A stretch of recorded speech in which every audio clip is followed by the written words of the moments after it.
Hey everybody, this is Zachary Jeans. Let's keep walking through the Bible. So today is day 266, episode 266, and we're in Hebrews. We are going to look at the beginning of chapter 3 today, and then tomorrow we'll be looking at the rest of it, which is funny, no pun intended, but it's about the rest for the people of God. So the rest of it, the rest for the people of God. But today we're going to look at how Jesus is greater than Moses. And that was kind of a real question for some, because the Lord promised and prophesied that there'd be one like Moses, great prophet, right? Jesus came and fulfilled that role, but he's greater than just a human being because he's God in the flesh. But we'll get to that. Hey, thank you so much. I appreciate it. I see your views. I don't know who's viewing, except that people tell me. And but I do see your views, and I appreciate you spending time walking through the scripture with me. Thank you so much. Some of you jumped in there and mashed the like button. That means a lot to me, because that kind of tells the algorithm, the social networks, it's okay, and this should get out more. And the other thing is, I really appreciate those who've been praying for me. Yeah, thank you so much. So, why don't we stop and pray? Okay. Lord, I love you. God, thank you for your word. God, I love you. God, we love you. We love you, we love you, we love you. God, thank you for loving us. Please speak to us. Please speak to me.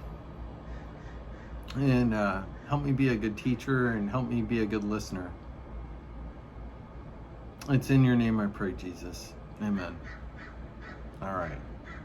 Okay. Chapter 3 of Hebrews. And I've said this before, esv.org.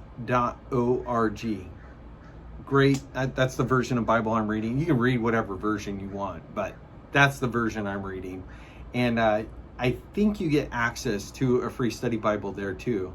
So you can see what some folks have already kind of given you some historical context, or maybe a little more insight into a particular word, or their take on the passage. So, but why don't we start? We're looking at the first 6 verses. Verse 1, chapter 3. Therefore, holy brothers, you who share in a heavenly calling, consider Jesus, the apostle and high priest of our confession, who was faithful to him who appointed him, just as Moses also was faithful in all God's house. For Jesus has been counted worthy of more glory than Moses, as much more glory as the builder of a house has more honor than the house itself. For every house is built by someone, but the builder of all things is God.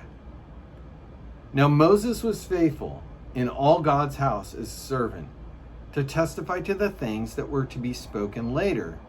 But Christ is himself over God's house as a son. And we are in his house, if indeed we hold fast our confidence and our boasting in our hope. All right. A couple different concepts here. We have Jesus and we have Moses. We have a house and we have a builder of a house. We have a servant and we have a son. In all of these examples, in all the ways in which the writer is sharing here, he's making simple point. You have one thing which is great, but you have another thing which is greater.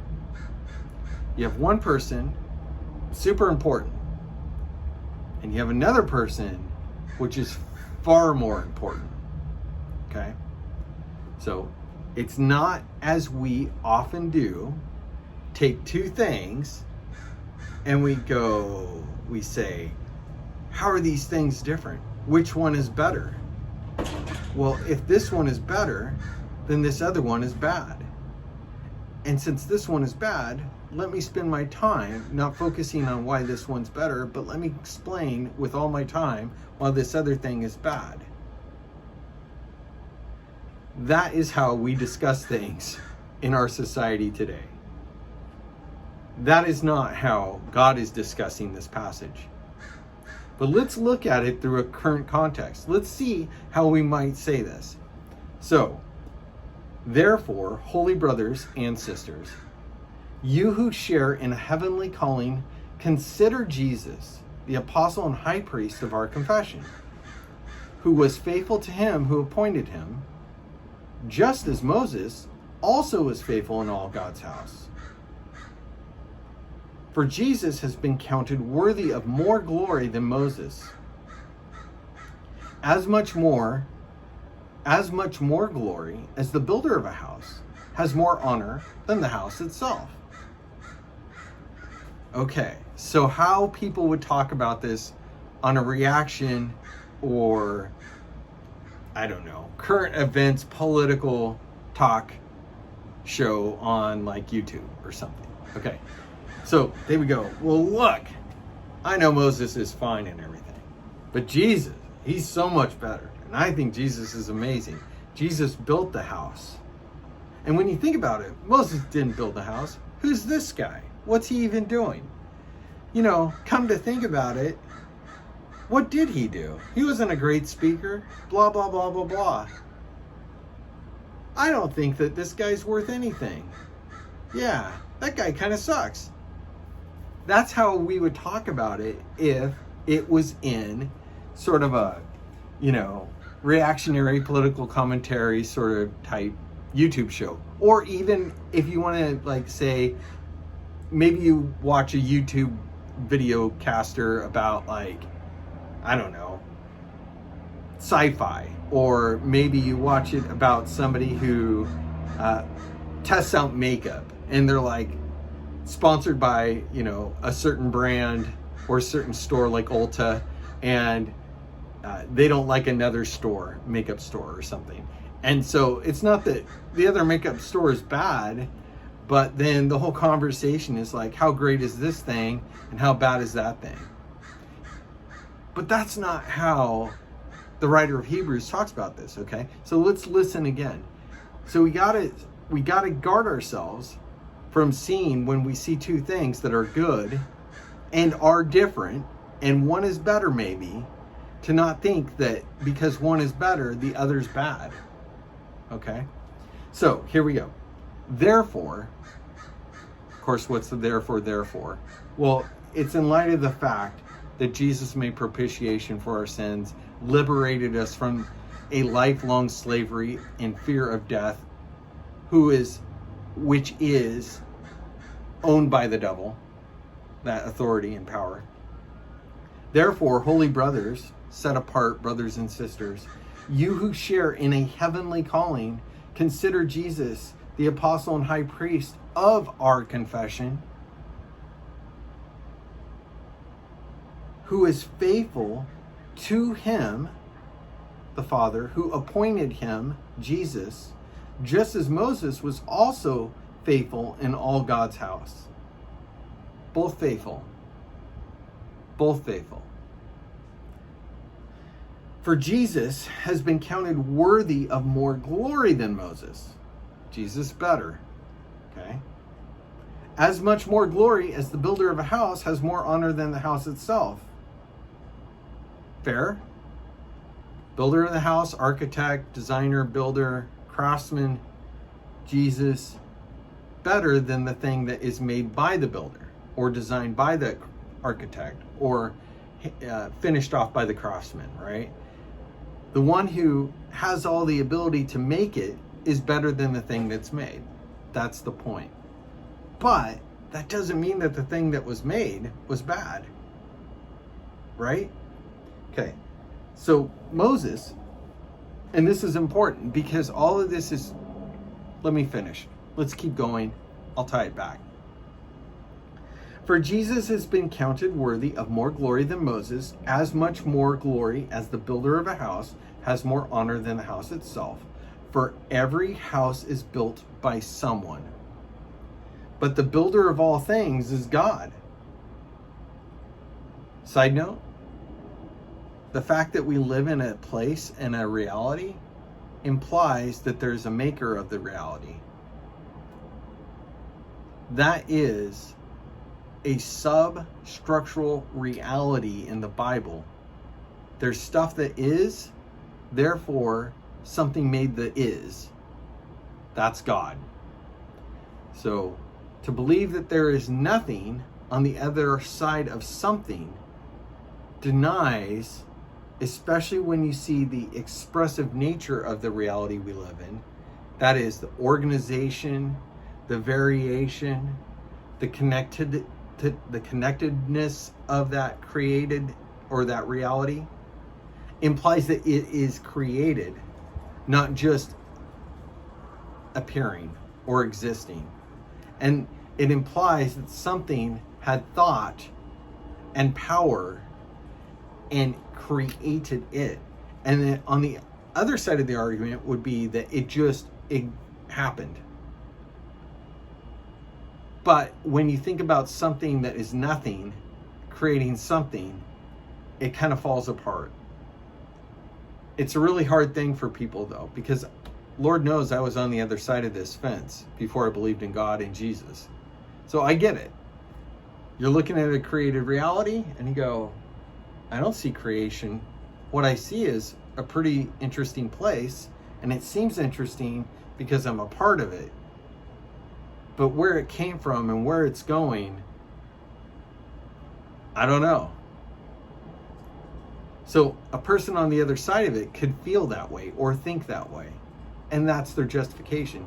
I would just say, the more you actually look at stuff and see how it is formed, it becomes clear that there is, like the Bible just said, there is a house, everything that is, this reality, and there's a builder of the house.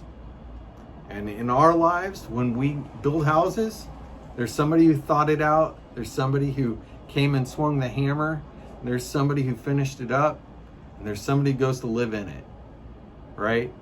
So even the patterns in reality tell us there is a cause and an effect. There's a source and a reality to that source. So, okay. Therefore, he had to be made like, or rather, for every house is built by someone, but the builder of all things is God. Now, Moses was faithful in all God's house as a servant, to testify to the things that were to be spoken later. But Christ is over God's house as a son, and we are his house, if indeed we hold fast our confidence and our boasting in our hope. So then he describes Moses as a faithful servant, right? And Christ as a faithful son.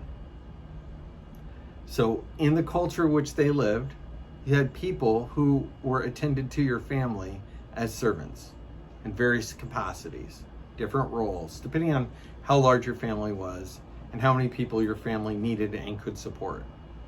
So you had servants, but they were never, even as important as they were, equal to those born into the house, that is, of a son or a daughter. And so this image is very easy for the people that writer of Hebrews is writing to. No one would ever confuse the value greater than, lesser than, of a son and a servant. In our modern culture, we might talk about the value of the servant, the son. The son could be a bad guy, servant could be a good person. Talking about equative responses to those people, and isn't everybody equal? In our personal Bible study the other night, we were talking about James and partiality, the rich person and the poor person at church. Like, you could get into all these machinations and miss the obvious point that the writer is writing. Whether you agree with it or not, this is the image that they're using. They're saying you got a son, a faithful son, and you got a faithful servant. Both are good, but in terms of weight and authority and valuation in a household, the son carries more authority, weight, valuation. Okay, so also note, he talks about us, those who have our holy brothers and sisters who share in a heavenly calling, who are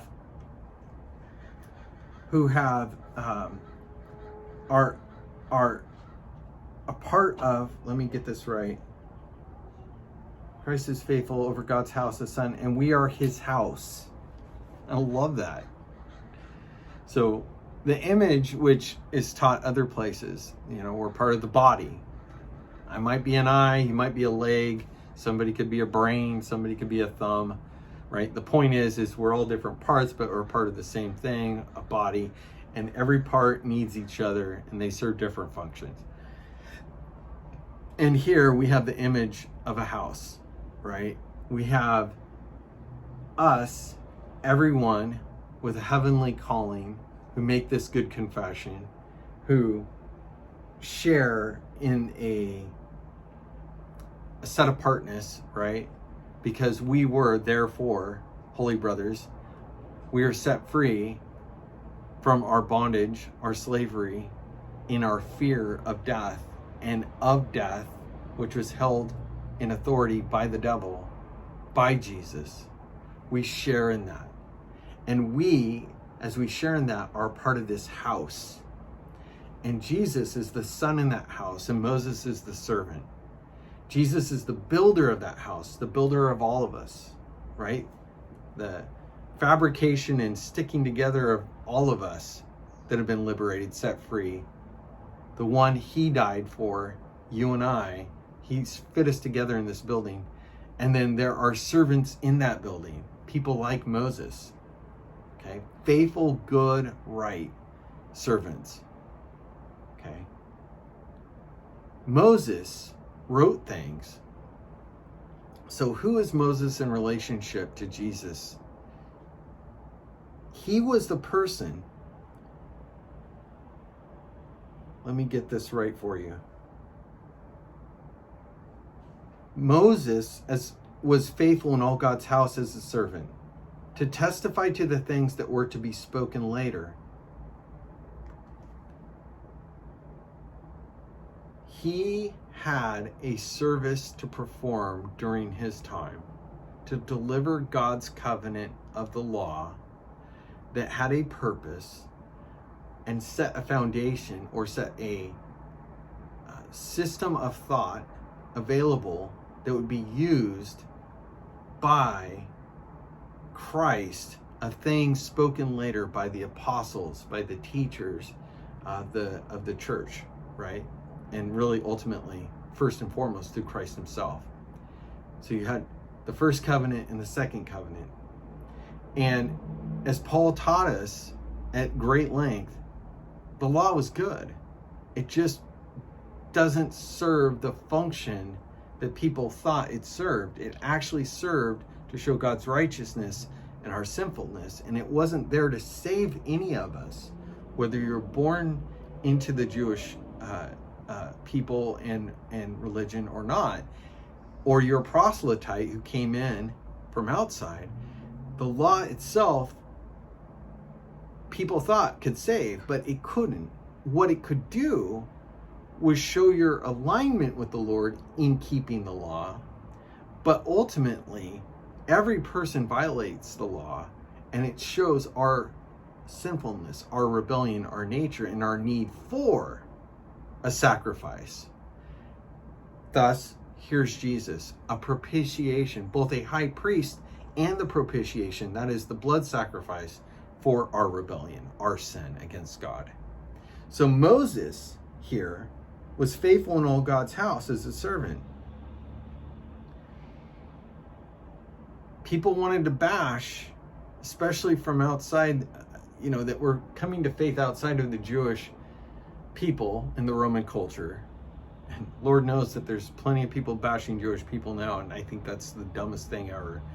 But so they want to pile on Moses and the law and all this stuff and go, it's irrelevant, it has no point, purpose, it was bad, this and that, he's not worth anything and valueless, but we've got the gospel and Jesus, and so this is all good and valuable, and God's like, through the writer of Hebrews, no. Moses was a faithful servant in his house. Okay? Totally valuable. Totally faithful. He was a servant, though. He wasn't the builder of the house. He was not the son to a servant. He wasn't, he was a table setter, as it were, for things to be spoken later. But he wasn't the answer. So when people were struggling with this within the Jewish church at the time, and we've read about that in Acts, or thinking about Paul's conversations around how Peter and Barnabas and some of the other people were acting around people of influence within the Jewish people in Jerusalem who had come to faith, and they were talking about, you got to get circumcised and keep this tradition and that tradition and in the law. There were real questions about, what's the point and purpose of Moses? And what the author of Hebrews is telling us, there's plenty of promise. He's a foundation here. Things were going to be spoken of later. He was a faithful servant in the house and completely worthwhile. So don't trash him. It's really easy to do that, though, for people. And I'm not immune to it. I think I end up doing a lot more, though, with things and maybe political ideas, or thinking around businesses, ones I like and ones I don't like, or around movie franchises, pop culture. I like this story, or I like that director, I don't like this one. But the funny thing is, when you think about the effort that it takes to make something, let's talk about that and then come back to this and we'll finish. Think about how much effort it takes to create something. Maybe you are a carpenter. Maybe you are a builder. Maybe you're an artist. Maybe you are somebody who writes stories. Whatever. When you create something, you know that you aren't the best. But you're all right, and you put it out there, and then somebody who has taken no effort to make anything can look at your stuff and then just trash it in the comment section. If you put it out there, say on YouTube, or commentary out on a social media post, or whatever, conversation even. You could put something out there and then the critics come. It's easy to criticize. Why do people do that? We feel powerful when we assert our opinion and our authority of that opinion over things which have value, and ascribe to them less value. People feel powerful when they can take something that is of worth and diminish its worth. That is power. Now, it's not real power. It is a false sense of power, but it is the power that people feel. There is a real power in creating something. Now, let's talk about things of value. It's okay, obviously, to like one thing over another, or to see how something is greater than something else. But to say that something else that you don't like has no value is actually an incorrect statement. It's actually an unhealthy way of looking at something someone has made. Even the simplest finger painting or hand sketch took effort and is an expression of something that someone had inside them onto paper or onto canvas, right? Or onto a digital notepad. That in itself is better by many factors than nothing, right? A blank page, despite modernists, modern artists, is no better than a simple child's handprint with paint all over a canvas. That is better, okay? So now, can a great artist who excels in realism or in various forms of anime, or pick your art style that is refined in their ability, and when they put it on that canvas or that digital canvas or scroll it out on a piece of paper, and you look at it, and generally people look at it and they're like, that person and that work is far greater than all these other forms. Yeah, that's totally true. But all those other examples within that scope of art have value, and they are not morally good, but good in a sense that they were made. They have value. So now let's bring it back and we'll close. In the same way, when we read of issues in the Bible, like the passing of the Old Testament law, and how Paul talks about how the law we're dead to the law and alive to Christ, and how we don't serve the law anymore, and well, there's no value in keeping the law for the purpose of salvation. And then people go, well, really, let's just wrap this whole thing together here and get rid of it. Let's not even read it. Let's not even think about it. And you're like, people actually think that way? Yeah. Depending on your tradition that you grew up in church, there are varying degrees of dispensationalism, which would suggest that only the writings of Paul, really, and Luke, right? The writings that were associated directly to Paul, one-offs or himself, are those which any one of us outside of the Jewish race should read. And even the Gospels are suspect because, for the most part, they are the story of a Jewish man who is God fulfilling an Old Testament First Covenant reality. Then Paul comes along and he's got the Gospel for the church. So let's only read that stuff.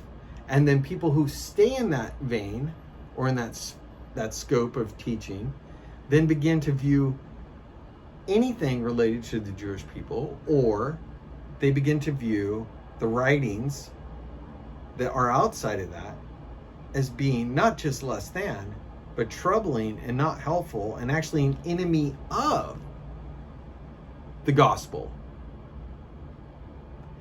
And if you're an enemy to the gospel, then it's bad. Do you see the flow of logic there?